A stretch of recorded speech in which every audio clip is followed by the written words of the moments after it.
sobre la gracia de Dios. Veremos la segunda parte de las riquezas de la gracia de Dios. La cita bíblica en Efesios 1 del 3 al 7. Efesios 1 del 3 al 7.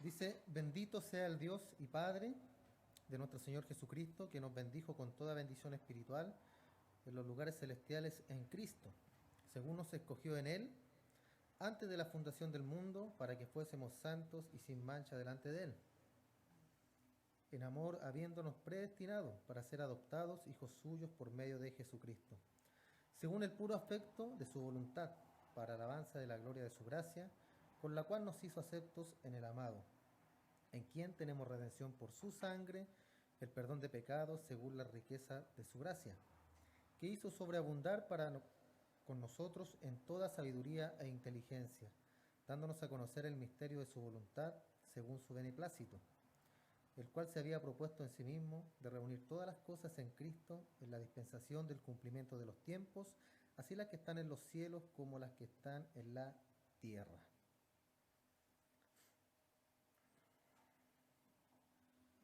En el último mensaje quedamos, cierto, que el primer sacrificio fue por agradecimiento. En Génesis 8, en el verso 20-21 dice: y edificó Noé un altar a Jehová, y tomó de todo animal limpio y de toda ave limpia, y ofreció holocausto en el altar. Y percibió Jehová olor grato, y dijo Jehová en su corazón: no volveré más a maldecir la tierra por causa del hombre, porque el intento del corazón del hombre es malo desde su juventud, ni volveré más a destruir todo ser viviente como he hecho. Ahí, cierto, el Señor dijo que no volvería a destruir más o a maldecir la tierra. En este caso, cierto, fue con el diluvio que arrasó con todo, hizo una purificación de la tierra. ¿A causa de qué? A causa de la maldad del hombre, de que el hombre es perverso, cierto, desde su juventud. Y el designio del corazón del hombre, hablando del hombre y de la mujer, cierto, es de continuo solamente al mal. Y en ese tiempo Dios, cierto, vio la maldad que había y decidió hacer una limpieza profunda. Y halló gracia, cierto, Noé, halló gracia ante los ojos de Dios. No porque él fuera bueno, no porque él fuera el mejor de ese tiempo. Al contrario, solamente Noé encontró gracia, hermano. Al igual que Pablo, al igual que todos los grandes hombres, los profetas que aparecen en la Escritura, todos fueron escogidos por gracia, no porque fueran capaces de hacer algo, no porque tuvieran capacidades. Vimos, cierto, el ejemplo de Moisés también. Moisés no tenía, era un hombre muy culto, cierto, educado en toda la sabiduría de los egipcios, pero no, él no lo escogió por eso. No lo escogió por eso, porque él mismo reconoce que era un hombre tardo para hablar, cierto, que era un hombre tímido, era un hombre que no tenía palabras. Entonces Dios lo escogió de pura gracia. A Noé también. ¿Para qué? Para que comenzara con una nueva generación después del diluvio. Y lo escogió de pura gracia, hermano. Lo hizo edificar el arca de pura gracia. Envió a los animales para que subieran al arca, por gracia. Todo lo hizo por gracia, para tener un nuevo comienzo. Si bien la Escritura nos muestra en el libro de Apocalipsis que habrá una destrucción, ¿cierto?, tremenda en el final de los tiempos. La tierra será purificada con fuego, será todo purificado, hermano, no quedará absolutamente nada en esta tierra. Y Él vendrá después, ¿cierto?, con la nueva Jerusalén a esta tierra, y ahí viviremos nosotros con el Señor. Eso es lo que nos enseña la Escritura. Y Él será nuestro Dios, será nuestro Padre, no habrá sol, no habrá mar, no habrá nada, porque Él será nuestro sol, Él será todo. No vamos a necesitar absolutamente nada, porque Él será todo en todos. Entonces, después de esto, Dios usaría el plan del sacrificio, ¿cierto?, para salvar lo que se había perdido. Y ese plan, ¿cierto?, lo podemos ver en Cristo. Lo podemos ver en el Antiguo Testamento con el sacrificio de los animales, ¿cierto?, donde Dios establece los sacrificios. Pero esos sacrificios ya no bastarían, sino que Dios empezó a mostrar cómo sería el verdadero sacrificio. Y para esto en primer lugar utilizó a Abraham. ¿Se acuerdan que vimos un ejemplo sobre Abraham? Cómo Dios le decía, ofréceme a tu hijo, a tu único hijo. Ofrécemelo en sacrificio. Y Dios probó a Abraham, probó su fe. Y le fue contado por justicia porque él obedeció. Y tenemos ahí, ¿cierto?, un tipo de lo que vendría a ser el sacrificio más adelante.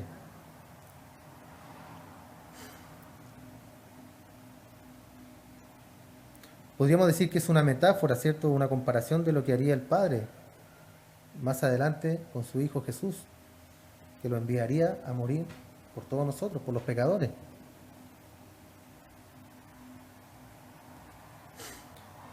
Y esto con un propósito, hermano, que era acercarnos a Él.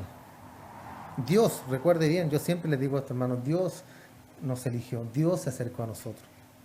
Usted no se acercó al Señor, Dios lo llamó. Y su corazón, ¿cierto? Como dice la Escritura, que Él nos escogió desde antes de la fundación del mundo, para que fuésemos santos, sin mancha, para que anduviéramos en sus caminos. Para eso nos escogió Él desde antes de la fundación de este mundo. Usted escuchó la voz del Señor, es un elegido, llegó a este lugar y Dios lo hace andar por gracia y por misericordia para mostrar lo que Él hace en nuestra vida. Cómo nos cambia, cómo nos transforma, cómo nos sacó del mundo, nos trajo a este lugar y nos cambió. O nos está cambiando, ¿cierto? Es un cambio continuo que tenemos en nuestra vida. Todos los días estamos cambiando, todos los días debemos cambiar. Entonces nos iba a acercar Dios por medio de su Hijo Jesús, que era un sacrificio único, hermano. No había un sacrificio sumo, no había nada más por encima de eso, porque era el mismo Hijo de Dios y era el mismo Dios quien estaba ofreciendo ese sacrificio. De esta manera obtenemos la gracia, hermano, por medio de Jesús. Y la abundancia, ¿cierto?, de la riqueza, de las promesas de Dios también, por medio de Jesucristo. Por medio de Él fuimos justificados, hermano, y fuimos declarados inocentes. También fuimos declarados hijos. Juan nos muestra, ¿cierto?, que los que se han acercado al Señor, Él les da la potestad de ser llamados hijos de Él. También somos herederos y coherederos con Cristo, como lo dice Romanos 8:17. Y si hijos, también herederos, herederos de Dios y coherederos con Cristo. ¿Cierto? Imagínense, Dios nos pone en la misma posición de Cristo, hermano, una vez que estemos glorificados. Cuando Él nos llama a su reino, nos hace herederos de Dios y coherederos con Cristo. Si es que padecemos juntamente con Él. Ya ahí no me gustó nada mucho. ¿Cierto? Está linda la promesa, ¿cierto? Hijos, herederos y coherederos con Cristo. Pero después dice, si es que padecemos juntamente con Él, para que juntamente con Él seamos glorificados. Ahí ya no amén, ¿cierto? Ese es el camino del cristiano, hermano. Si vivimos con Cristo, tenemos sus beneficios, pero también vamos a tener los sufrimientos que lleva consigo el cristianismo, hermano. Si bien nosotros acá no tenemos persecución, estamos en un evangelio, ¿cierto?, donde podemos congregarnos, podemos bendecir al Señor, podemos alabar. Hay gente que sale a las calles a predicar, a anunciar al Señor, y nadie les puede decir nada. Es un libre culto, ¿cierto? En otras partes no se puede hacer, hermano. ¿Qué es lo que debemos hacer nosotros? Anunciar las riquezas del Señor, del reino, del evangelio. Como decía la hermana Alice, donde sea que estemos, nosotros podamos entregar una palabra de aliento. Y si esas personas son elegidos, vendrán a Cristo. ¿Ya? Nuestra misión es llevar el evangelio, llevar la palabra de salvación. Lo mismo que hablaba ella, ¿cierto? Cuando decía en un hospital o una persona que está enferma, ¿qué es lo que podemos hacer nosotros? Hablarle del Señor, que limpie su corazón, porque Dios puede disponer de su vida ahí en ese momento. Entonces, ¿qué es mejor que se arrepienta y se salve antes de pedir y ahí ponerse a declarar y a establecer sanidad y cosas? A lo mejor es el tiempo de la persona y Dios lo único que quiere es que se arrepienta. Eso es lo que quiere el Señor. Igual que una persona enferma terminar, una persona inválida, ¿qué es lo que quiere el Señor? ¿Qué es lo que prefiere el Señor? Un corazón arrepentido, hermano. Es mejor un inválido arrepentido que se va a ir al cielo que que un inválido no arrepentido, o sea, un inválido que sea sanado, ¿cierto? Que se levante su silla de ruedas, un milagro, pero con un corazón que está en el mundo, un corazón no arrepentido.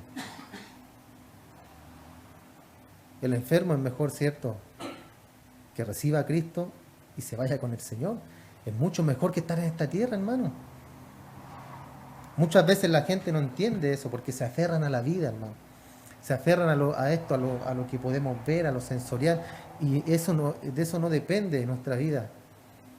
Si bien Dios nos entregó todas las cosas para disfrutarlas, ¿cierto? Dios nos entregó una vida.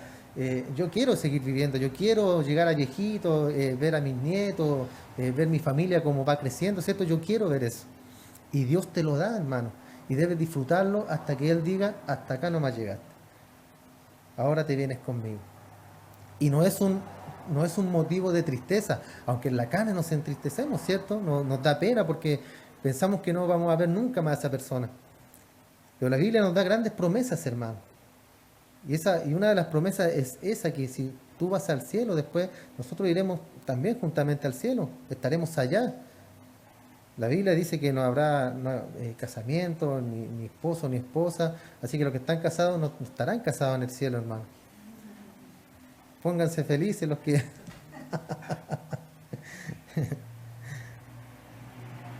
Entonces el fin de todo esto, hermano, es espiritual. Es espiritual. Si ni Dios lo quiera, uno de nosotros parte, hermano, muere. Nosotros nos vamos a entristecer, ¿cierto?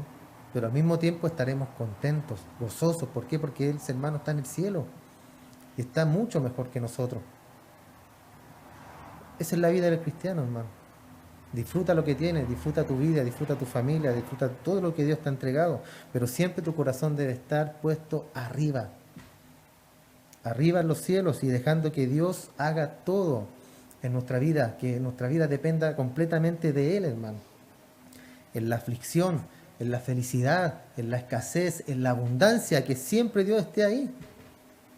Dando gracias, como decía Pablo, en todo. Pablo decía, yo sé vivir en la abundancia, yo sé vivir en la escasez, yo sé dar gracias a Dios cuando estoy enfermo, cuando estoy encarcelado, así como cuando estoy libre. Él lo decía. Y es una gran enseñanza que nosotros debemos seguir, hermano. Dios nos otorgó entonces la gracia, y la salvación la entregó Él a nosotros por gracia. Esa salvación que también hablaba nuestra hermana Lisette en el devocional. Para que fuésemos de Él. Por precio, ¿cierto? Fuimos comprados. Por precio de sangre. Entonces, para que fuésemos de Él y Él fuese de nosotros. Entonces nosotros somos exclusivamente de propiedad del Señor, hermano. Dios ya no nos mira como culpables, sino como justificados. Cristo se pone enfrente de nosotros y dice, Él ya está justificado. Porque ha creído en mí, porque escuchó la voz, escuchó mi voz y vino a mí. Entonces después lo que nos queda, ¿cierto?, es vivir nuestra vida cristiana como corresponde. Ser consecuentes con lo que hablamos y con lo que hablamos y con lo que vivimos. Tenerle amor a nuestro Dios, porque Él por misericordia nos salvó, hermano. El perdón por la culpa de los pecados, hermanos, en el Antiguo Testamento era en base a la sangre vertida de un animal, en este caso el cordero. Él nos escogió en Él, hermano. En Efesios 1:5 leímos, en amor, habiéndonos predestinados para ser adoptados hijos suyos por medio de Jesucristo. Somos adoptados por medio de ¿quién? De Cristo, hermano. Eso es muy importante, porque si sacamos a Cristo de todo esto, se derrumba el Evangelio. No hay Evangelio. Cristo es el centro, hermano. Él es el centro del mensaje, Él es el centro de la alabanza, Él es el centro de la predicación. Cristo. Para ser adoptados hijos suyos por medio de Jesucristo según el puro afecto de su voluntad. O sea, porque a Dios se le dio la gana. Para alabanza de la gloria de su gracia, de la gracia de Dios, con la cual nos hizo aceptos en el amado, en nuestro Señor Jesús. La traducción, el lenguaje actual, dice: Dios decidió enviar a Jesucristo para adoptarnos como hijos suyos, pues así había pensado hacerlo desde un principio. En la versión Palabra de Dios para Todos dice: antes de la creación del mundo, Dios decidió adoptarnos como hijos suyos a través de Jesucristo. Eso era lo que Él tenía planeado y le dio gusto hacerlo.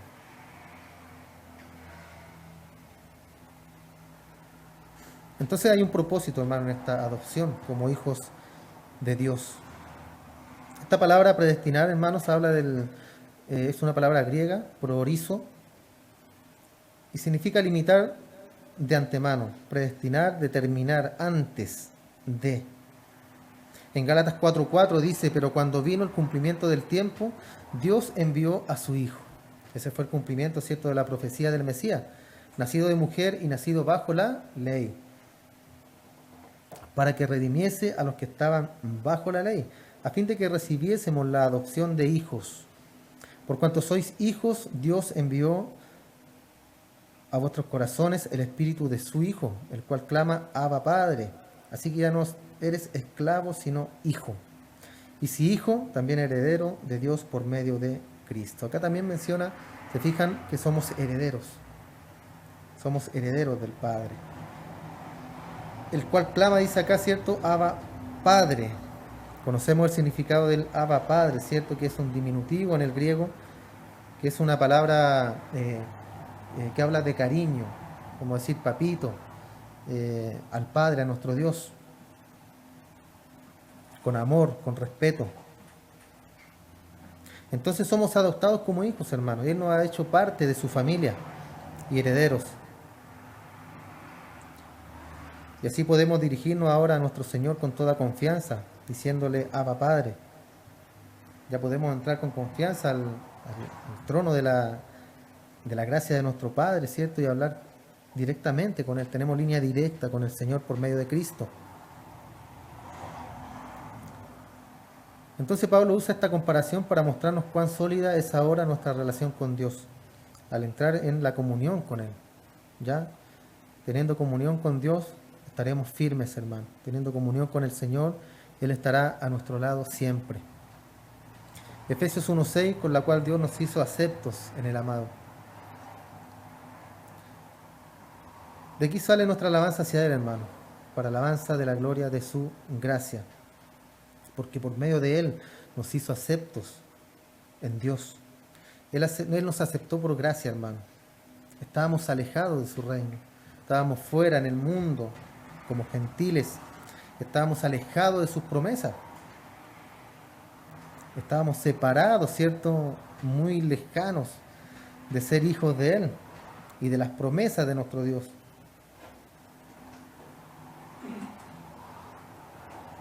Pero ahora somos miembros de este cuerpo, los unos de los otros.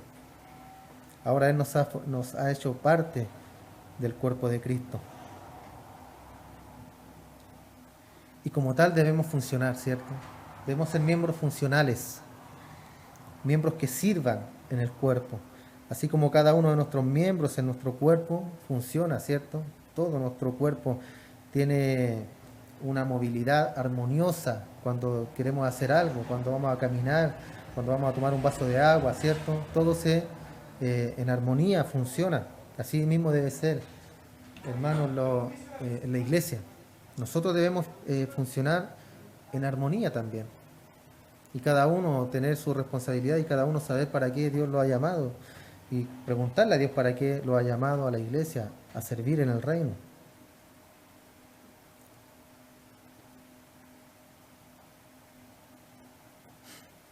Habla también acá del misterio de su voluntad. En Efesios 1, 8, 9 y 10. Entonces recordamos que la gracia consiste en el favor amoroso de parte de Dios con nosotros, para los que han creído. Y esto no se trata de ganar el perdón por méritos propios, ¿ya? Ni por esfuerzos, ni por ser una persona moralmente correcta, ¿ya? Tampoco por ser una persona religiosa. Mucha gente piensa eso, hermano, que al ser religiosos, que al congregarse en una iglesia y participar de todos los rituales de una religión, ellos ya tienen comunión con Dios. Y eso no es así, hermano. Otros piensan que siendo moralmente correctos, también están bien con Dios. Si bien les ayuda mucho a vivir una vida buena, hermano, ser una persona moralmente correcta. Pero aquí la Escritura nos habla de un sacrificio y de creer en Jesús. Puede ser una persona moralmente correcta, pero el día que muera, morirá sin Cristo e irá al infierno.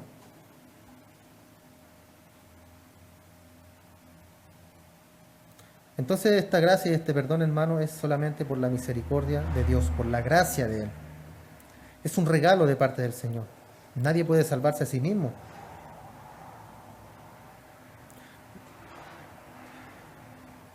Nadie puede hacer algo, hermano, para ganar el favor de Dios. Nadie. Sino que esto es por la gracia de nuestro Señor. Él nos muestra después el camino a seguir, por medio de Cristo. En Hechos 4:12 dice, porque en ningún otro hay salvación, porque no hay otro nombre bajo el cielo dado a los hombres en que podamos ser salvos. ¿Y cuál es ese nombre?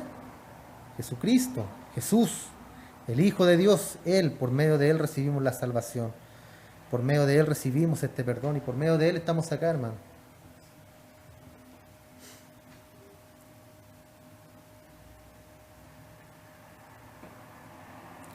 Entonces ahora Él nos muestra su voluntad, hermanos, por medio de Cristo. Ya no hay un misterio en todo esto, sino que nosotros conocemos bien las cosas. Conocemos bien al Padre por medio de Jesús. El que ha visto, ¿cierto? El que me ha visto al Padre. El que me ha conocido, conoce al Padre. Dando a entender, Jesús, que son uno solo. Entonces, si conocemos a Cristo, conocemos al Padre. Si conocemos la Escritura, conocemos a Dios. Si conocemos la Biblia, conocemos a Cristo, hermano. Ya no hay misterio, ya no hay nada escondido en esto. Todo está revelado en la Escritura. Todo lo que debemos saber.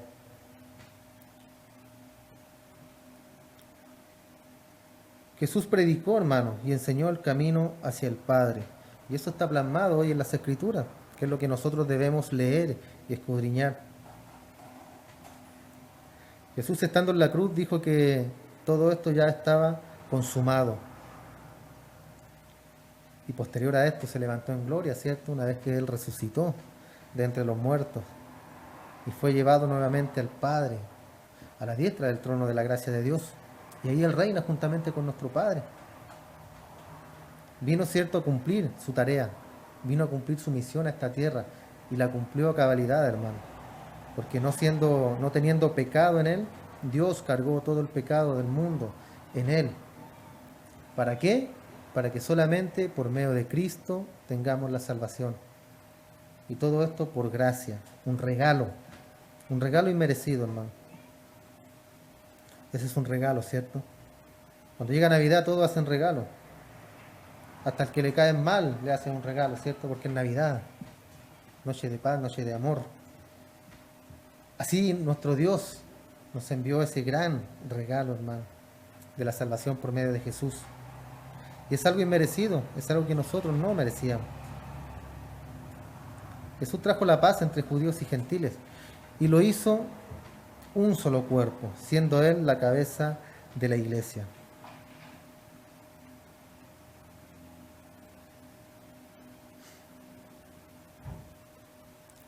Será hasta el cumplimiento de todos los tiempos cuando Cristo vuelva por su pueblo redimido. Pero los que no creyeron en Él será un tiempo de dolor, de llanto. Será un tiempo de decepción. Mucha gente, hermano, cuando venga el Señor, muchos quedarán con los brazos estirados hacia el cielo, pensando en que Dios los llevará. Muchos que han vivido una religión, hermano, una religión. Será un tiempo de decepción para ellos, porque como decía también nuestra hermana Lisette, esto no es una religión, sino que es una vida cristiana. Nosotros llegamos al Señor y vivimos, o debemos vivir como Cristo, ¿cierto? Debemos tratar de parecernos a Él, de andar como Él anduvo. Y esa es la vida cristiana, hermano. Esa es la vida cristiana. El resto, ¿cierto?, es nuestra vida diaria, cómo nos comportamos, cómo vivimos, nuestros quehaceres a diario. nuestro trabajo. Y en todo ese diario vivir, ¿cierto? Mostrar a Cristo.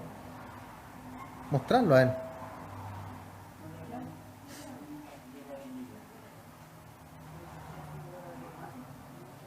Lo que sí será cierto, hermano, es que en aquel día todos se inclinarán ante el Señor, ante Cristo, todos. Grandes, chicos, todos llegarán un día a estar de rodillas ante el Señor. Porque así lo dice la Escritura, hermano. Todos estarán un día, tanto los que han creído como los que no han creído, todos estarán de rodillas ante el Señor. Porque toda rodilla se doblará ante Él en aquel tiempo.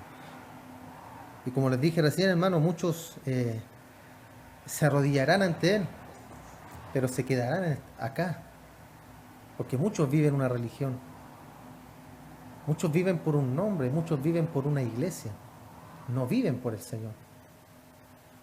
La Escritura nos manda a vivir para el Señor, para Cristo. No para un nombre, no para un letrero, no para una denominación, sino que para Cristo y seguir sus pasos. Filipenses 2:9 dice, por lo cual Dios también le exaltó hasta lo sumo, hasta lo más alto, eso es lo sumo. No hay nada más arriba que eso. Dios lo exaltó hasta lo sumo y le dio un nombre que es sobre todo nombre, para que en el nombre de Jesús se doble toda rodilla de los que están en los cielos, en la tierra y debajo de la tierra, y toda lengua confiese que Jesucristo es el Señor, para gloria de Dios Padre. Todos, hermanos, mire, la tierra, en los cielos, debajo de la tierra, nadie se escapará en aquel día, todos doblarán su rodilla ante Jesús, ante Dios, y reconocerán, ¿cierto?, que todo es para la gloria del Padre, porque ese es el plan nació en el corazón del Señor, en el corazón de Dios nació ese plan. Y Cristo, ¿cierto?, fue el que consumó aquel plan en esta tierra. En Efesios 1:10 habla de reunir todas las cosas en Cristo, la dispensación del cumplimiento de los tiempos. Esta palabra dispensación habla de administración de una familia o de una propiedad. Esa es la dispensación y, como dice acá, la dispensación de los tiempos. Él está hablando de los pactos, de la dispensación de Dios en la historia humana. Dios es quien administra todo esto, hermano. Todo este plan es administrado por Dios. El cumplimiento de los tiempos, de reunir todas las cosas en Cristo, tanto las que están en los cielos como las que están en la tierra. En el 1:11 de Efesios también dice, miramos el designio de su voluntad. La voluntad es de Dios. Lo que vivimos es de Dios. Los tiempos son de Dios. Todo lo que está pasando hoy es de Dios, hermanos. Vemos las rebeliones en la antigüedad. Vemos las rebeliones hoy en día, ¿cierto? Vemos este estallido social acá en este país. Y es parte, hermano, de lo que debe cumplirse. La gente, ¿cierto?, está aburrida, la gente está cansada. Muchas veces, ¿cierto?, en política se utiliza a las personas para todo esto, para hacer revueltas sociales, para formar un caos, para formar guerras civiles. Muchas veces todo esto es preparado, hermano. ¿Pero por qué? Porque el hombre siempre va a querer más poder. Siempre va a querer tener el poder, hermano. Y a través de todo el tiempo se ha visto lo mismo. Hoy no es muy diferente, no es muy distinto. Es exactamente lo mismo. Pero está todo bajo la voluntad del Señor. En los postreros tiempos habrá esto, hermano. Yo siempre digo, estamos al borde, hermano, de una guerra civil. ¿Por qué? Porque hay una parte que está de acuerdo y otra parte que no está de acuerdo en todo lo que está pasando. Entonces, ¿qué nos queda a nosotros? Orarle al Señor. Solamente orarle a Él y que Él haga su voluntad. Y nosotros aferrarnos cada día más a Él. Porque dependemos de Él, hermano. Dependemos de Dios. La palabra dice que ni el pan ni el agua les faltará a sus hijos. El sustento no le faltará a sus hijos, el abrigo, nada le faltará a sus hijos. Y esa es la confianza que debemos tener, hermano. La confianza que debemos tener como hijos de Dios. Dios tiene un plan eterno. Y en ese plan eterno estamos nosotros integrados. ¿Por qué? Porque nuestra vida, nuestro espíritu es eterno, hermano. El espíritu es eterno. Somos seres eternos. Esta carne morirá, se irá al polvo, pero el espíritu, ¿cierto?, será enviado al cielo. Es un espíritu eterno, donde viviremos con el Señor, conforme al plan eterno también, ¿cierto?, que Dios tiene con nosotros. También es un plan inalterable. Dios ya estableció todo lo que iba a suceder, está escrito en la Biblia, ¿cierto? Tenemos el gran juicio de Apocalipsis, donde muestra todo lo que acontecerá, hermano. Y son fundamentos sólidos que Dios nos dio para que estemos apercibidos. Y todo esto por medio de Cristo, Él es el centro. Entonces el plan y el propósito de Dios es ofrecer la salvación al mundo tal como Él lo planeó, desde antes de la fundación del mundo, como lo vimos. Él es soberano, hermano. Él hace su voluntad como Él quiere. Él tiene el control de todo. Si tú alguna vez has pensado que Dios se ha olvidado de ti, estás equivocado, hermano, porque Él tiene el control de todo. Él tiene el control de tu vida, Él tiene el control de la iglesia, Él tiene el control de todo lo que está pasando en el mundo. Él tiene todo bajo control, hermano, bajo su plan y designio. Aunque a veces no lo pareciera, aunque a veces nuestra mente finita, cabeza de pollo que tenemos, hermano, dude de lo que Dios está haciendo o quiere hacer. No es así. Él tiene el control. Él tiene el propósito, hermano, de la salvación que a nosotros nos ha entregado. Entonces, aunque el enemigo, hermano, ponga muchas veces dudas en nuestra mente, aunque pasen cosas en nuestra vida diaria, estemos afligidos a lo mejor, no pierdas nunca la fe, hermano, porque Dios está ahí con nosotros. Y es de pura gracia, ¿ya? Recuerda eso, hermano, tú no mereces nada. Dios lo entrega por gracia. ¿Por qué? Porque Él nos amó desde antes de la fundación del mundo. Desde antes Él nos llamó, desde antes Él nos tenía ya predestinados para alabanza de su gloria. Así que todo es por gracia, hermano, de nuestro Señor. Amén. Oramos y damos gracias al Padre.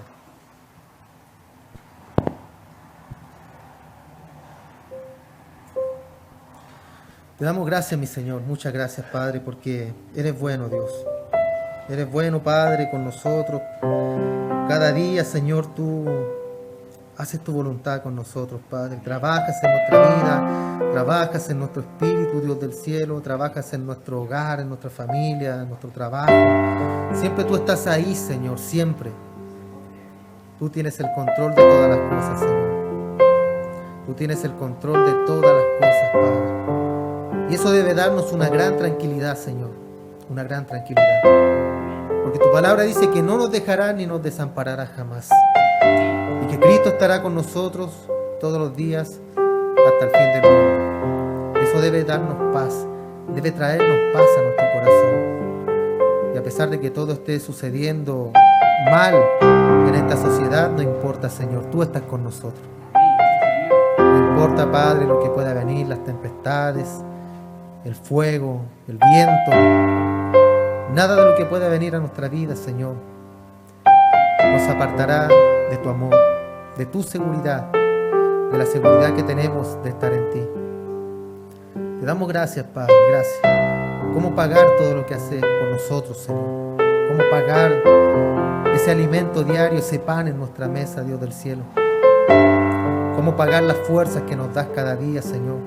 ¿Cómo pagar el trabajo que nos das tú, Señor, para poder vivir, para poder sustentarnos? ¿Cómo pagar todo eso? Con gratitud, Señor.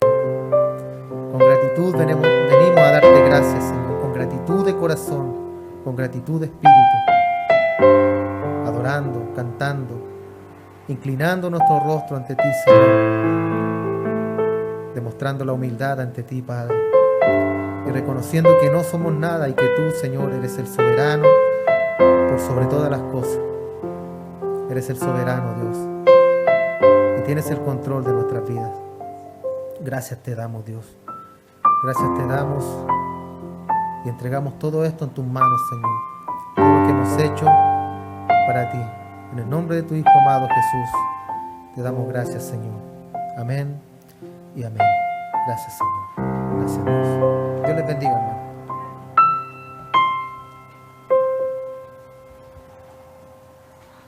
¿Cómo está?